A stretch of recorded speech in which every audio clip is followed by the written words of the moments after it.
Et bonjour, voilà notre soubouco, ça commence déjà très fort. Voilà déjà nos carottes. Je me suis fait une petite install pour mon téléphone. Bon, les oignons, les carottes sont prêtes. On va découper la viande. Ce que j'ai écrit dans le blog, je vais quand même faire sauter un peu ça à part. Enfin, vous voyez ce que je veux dire.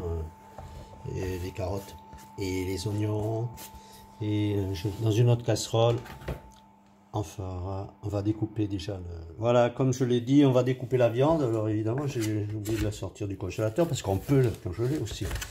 Hein, c'est pas interdit, ces périodes, c'est pas la peine d'aller courir si on peut congeler des morceaux de viande. Les morceaux de viande. Bon, j'avais dit 250 par personne. Apparemment, il m'en manque pas mal. Il va falloir se serrer un peu la ceinture. Je vais démarrer ça tranquillement. S'il veut bien démarrer, parce que j'ai mis mon installation téléphone. Là, je mets l'huile au... Il faudra la mesurer, c'est mieux quand même. Hein. Et ça va commencer à... Un petit moment avant que ça commence, parce que ça ne démarre pas à fond la caisse non plus. Et de l'autre côté, évidemment, j'ai une deuxième casserole. J'ai préféré faire ça en deux fois pour être... pour le faire plus à l'aise. Regardez si ça sent bon. C'est un concept, hein. Regardez si ça sent bon. Et là, ça fume également. ça saute. Toujours même principe. Pas d'eau hein, pour revenir les carottes. Les sucres sont bien. Et bien sûr, le but c'est de les dorer, pas faire dorer la casserole. Ça, c'est le plus dur. Il faut les remuer non, hein, bien comme il faut. Bien les... Maintenant, je vais mettre la viande avec les carottes. Ce sera moins difficile à nettoyer la casserole. Voilà, comme ça fait une petite casserole. Surveiller, bien mélanger. Tout salé poivré. Et après, je vais mettre la farine. Je baisse un peu. C'était à 12, je passe à 8, 10, 8. Voilà. Maintenant, je vais saupoudrer avec 5G, ça veut dire. C'est bien. Un peu de farine.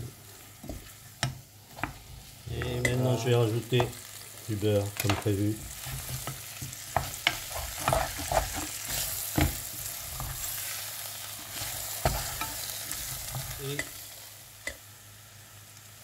Et la tomate. Je n'ai pas trouvé de tomates fraîches. Donc je mélange bien. On va rajouter l'eau. Et après, presque à la fin, je mettrai le bouquet garni. Sinon, si je le remue, ça va m'écrabouiller. Pas nécessaire. Voilà, maintenant on va laisser mijoter pendant 1 à 2 heures. Voilà, ça mijote le pépère. Je l'ai mis à 8. Il faudra le baisser à 5. Et voilà le sobuco, j'avais oublié les citrons, mais ce n'est pas trop tard. Je le mets dans le four à 95 degrés. Ça évitera que je sois obligé de m'en occuper. Et ça va le faire bien autant. Et maintenant, mon petit bouquet garni. Enfin, il y a plus de céleri que d'autres choses. Je n'ai plus de persil, plus rien. Et je vais maintenant retirer la viande pour pouvoir passer la sauce à l'étamine. Voilà. Voilà, je vais passer la sauce à l'étamine. Que ça soit bien joli.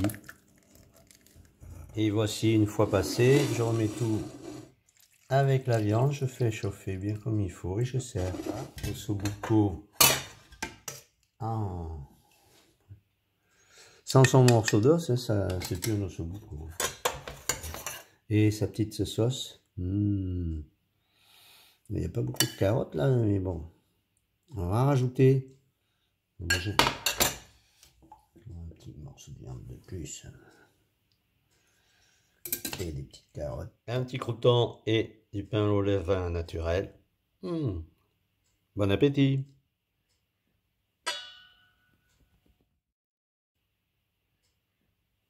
On a bien confiné.